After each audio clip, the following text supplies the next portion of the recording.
রাত 10টা।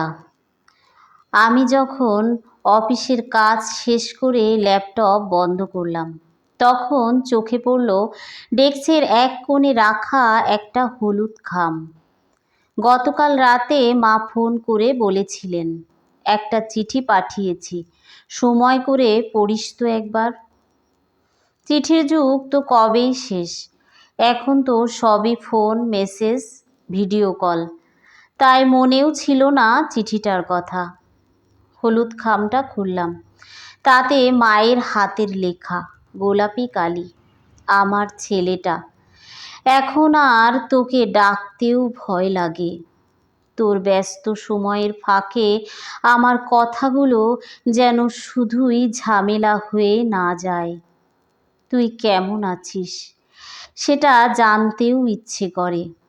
তোর শৈশবের অ্যালবামগুলো এখনো আমি মাঝে মাঝে দেখি। তুই ছোটবেলায় বলতিস, মা আমি বড় হয়ে অনেক বড় চাকরি করব, তোমাকে আর রান্না করতে দেব না। এখন তো সত্যি বড় হয়েছিস, শুধু কথা রাখিসনি। আমার চোখ আটকে গেল চিঠির শেষ লাইনে। তোর বানানো গরম খিচুড়ির সেই গন্ধটা অনেক দিন পাই না রে। গলার ভেতর যেন কিছু আটকে গেল। আমার স্মৃতি খুঁড়ে খুঁড়ে ভাবতে থাকলাম, শেষ কবে মাকে গিয়ে বলেছি চলো আজ আমি রান্না করি। শেষ কবে জিজ্ঞেস করেছি, মা তুমি কেমন আছো। শেষ কবে ওনার মুখের দিকে তাকিয়ে মন দিয়ে কথা বলেছি। আমি আর দেরি করিনি, তখনই মাকে ফোন করলাম। তিনি বললেন, এত রাতে সব ঠিক তো? আমি হেসে বললাম, সব ঠিক আছে মা, শুধু খিচুড়ি রান্না করতে শিখতে চাই তোমার কাছে। এক মুহূর্তের নিস্তব্ধতা, তারপর মায়ের কণ্ঠে এক ধরনের না বলা উচ্ছ্বাস, যেন গলা কাঁপছে। এতদিন পর মনে পড়ল রে। ঠিক আছে, কাল তোর প্রিয় আলু ভর্তাও করব। পরদিন অফিস ছুটি নিলাম। একজোড়া পুরনো জুতো পায়ে দিয়ে ট্রেন ধরলাম। টিকিটটা হাতে নিয়েই কেমন একটা অন্যরকম অনুভূতি হলো। এই শহরের অভিজাত অফিস বিল্ডিং, কাচের দেওয়াল, ঝকঝকে কনফারেন্স রুমে বসা আমি আজ যাচ্ছি সেই মানুষটার কাছে, যার আঁচলে আমি প্রথম মুখ মুছেছিলাম। মা তখন উঠোনে বসে লাল শাড়ি পরা অবস্থায় শাক কুটছিলেন। আমাকে দেখে দাঁড়ালেন না, কিছু বললেনও না, শুধু চশমার কাচের উপর দিয়ে তাকিয়ে রইলেন অনেকক্ষণ। তারপর ধীরে ধীরে বললেন, চিঠিটা পড়েছিস না?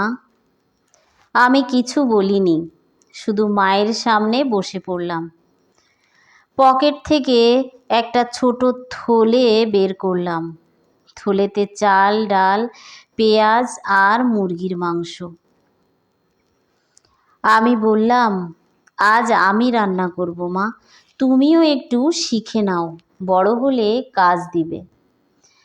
মা হেসে উঠলেন, যেন হাসির ভেতর গুমরে কাঁদলেনও। দুপুরে খিচুড়ি আর আলু ভর্তা রান্না হলো। আমি, মা আর পাশের বাড়ির কাজের আন্টি তিনজনে মিলে খেতে বসলাম। মা এক চামচ মুখে দিয়ে বললেন, গন্ধটা ঠিক আগের মতো, শুধু পাশে বসা ছোট্ট ছেলেটার মুখে ভাত লেগে থাকতো, সেটা আজ নেই। আমার চোখ ঝাপসা হয়ে এলো। বললাম, আছে মা, এখানেই আছে। তোর ছেলেটা আজও তোকে ভালোবাসে, শুধু সেটা প্রকাশ করতে দেরি হয়ে যায়।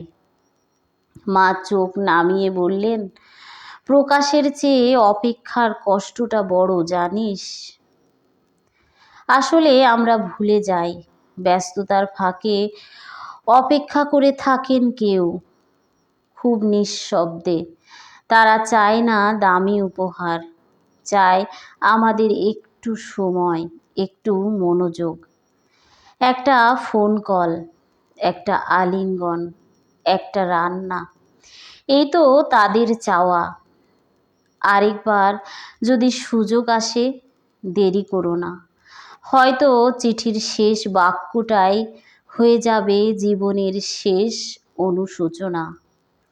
ধন্যবাদ সবাইকে। আজকের এই শিক্ষণীয় গল্পটি কলমেতে ফারহানা ইয়াসমিন, পাঠে শ্রাবণী রায় বর্মন। সবাই ভালো থাকুন, সুস্থ থাকুন, এই শুভকামনায় আজকের নিবেদন এই পর্যন্তই।